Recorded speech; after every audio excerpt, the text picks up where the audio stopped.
Bismillahirrahmanirrahim. Assalamualaikum warahmatullahi wabarakatuh. Alhamdulillahi rabbil alamin.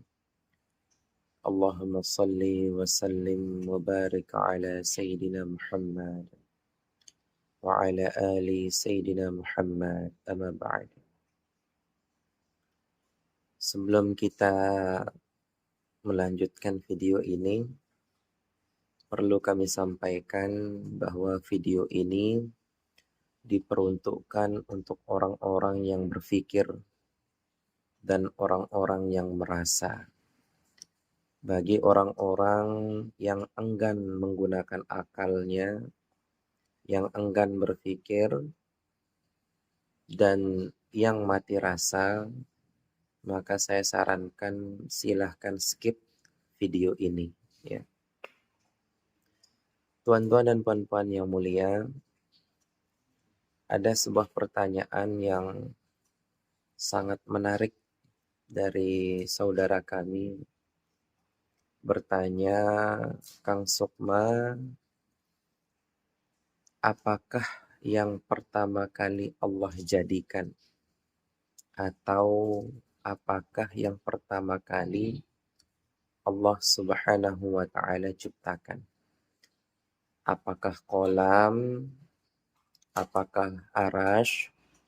Apakah Nur Muhammad sallallahu alaihi wasallam? Jadi tuan-tuan dan puan-puan yang mulia, ada ragam pendapat ya. Ada ragam pendapat yang mengatakan bahwa tentang makhluk yang Allah ciptakan pertama kali, ada yang mengatakan Nur Muhammad sallallahu alaihi wasallam, ada yang mengatakan kolam, dan ada yang mengatakan arasy-Nya Allah. Namun di sini saya pribadi menjawab dengan dua sudut pandang. Yang pertama, sudut pandang syariat ya. Jadi ketika ditanya makhluk yang pertama kali Allah jadikan di dalam sudut pandang syariat, maka kita menjawabnya adalah kolam. Apa itu kolam? Kolam itu adalah pena. Pena yang Allah tugaskan untuk menulis takdir dari awal terjadinya alam semesta sampai terjadinya hari kiamat. Perlu Tuhan ketahui, yang disebut makhluk itu adalah segala sesuatu selain daripada Allah Subhanahu wa ta'ala. Maka di dalam sudut pandang syariat, kami berpendapat yang pertama kali Allah ciptakan adalah kolam atau pena. Nanti tuan-tuan bisa cari di kitab-kitab hadis dalil-dalilnya ya. Lalu bagaimana dengan pendapat Nur Muhammad sallallahu alaihi wasallam? Tuan-tuan dan puan-puan yang mulia, kami berpendapat bahwa Nur Muhammad itu bukan ciptaan. Jadi Nur Muhammad itu kami berpendapat lebih kepada kejadian atau manifestasi atau tajalli yang pertama atau manifestasi yang pertama atau kejadian yang pertama. Apa itu manifestasi? Manifestasi itu adalah perwujudan kenyataan dari sesuatu yang sangat bersifat metafisik menjadi sesuatu yang nyata. Jadi kalau ditanya apakah Nur Muhammad itu makhluk, maka saya jawab bukan makhluk. Kalau ditanya Nur Muhammad itu adalah qadim, maka saya katakan wallahu a'lam bissawab. Kenapa demikian? Saya meyakini bahwa Nur Muhammad itu adalah manifestasi atau tajalli daripada Nur Allah Subhanahu wa Ta'ala. Jadi begini Tuhan, untuk dapat memahaminya, ketika kita ditanya, apakah telinga itu diciptakan? Maka jawabannya telinga itu diciptakan. Apakah pendengaran itu diciptakan? Maka jawabannya pendengaran itu adalah manifestasi atau tajalli.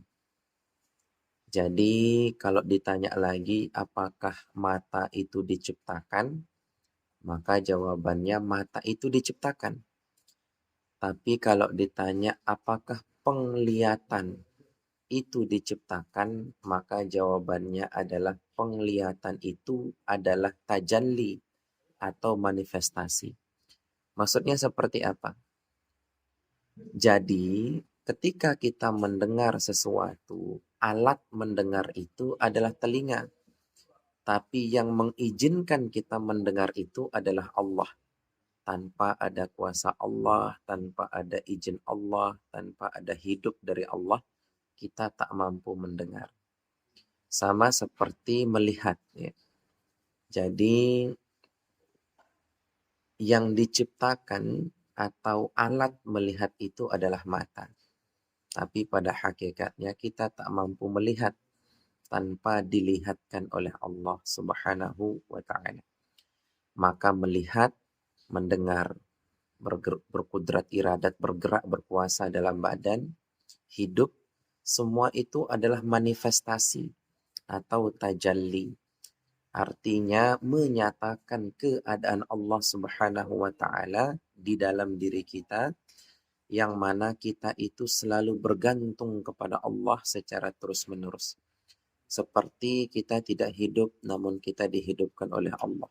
Kita tidak berjalan namun kita dijalankan oleh Allah. Kita tidak mendengar namun kita didengarkan oleh Allah. Kita tidak melihat namun dilihatkan oleh Allah. Nah, jadi Nur Muhammad Sallallahu Alaihi Wasallam itu adalah manifestasi dari zat Allah Subhanahu wa Ta'ala atau tajallinya. Maka kalau ditanya apakah Nur Muhammad itu dicipta, maka saya jawab bukan dicipta, tetapi manifestasi atau tajalli a'yan sabitah, tajalli yang pertama kali. Maka dalam diri kita ini ada istilah ruh, tuan-tuan. Maka ruh ini juga tidak bisa dikatakan dicipta, tapi dikatakan ditiupkan. Ya, dikatakan ditiupkan, bukan diciptakan. Karena ada rahasia di situ. Karena ruhani kita, ruh kita itu adalah percikan daripada ruh Ahmad, daripada Nur Muhammad Sallallahu Alaihi Wasallam, daripada Ruhul Ahmad, daripada Ruhullah.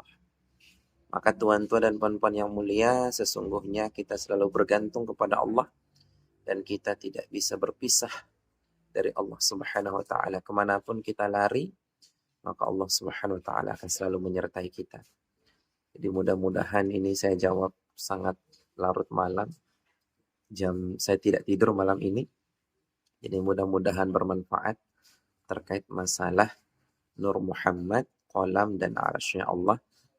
Mungkin pendapat yang mengatakan arasy-Nya Allah yang pertama kali Allah ciptakan itu ada juga. Nanti teman-teman bisa searching dalilnya, hadisnya, riwayatnya.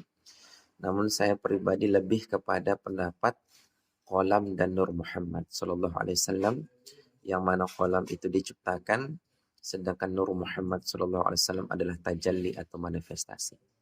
Mudah-mudahan bermanfaat. Assalamualaikum warahmatullahi wabarakatuh.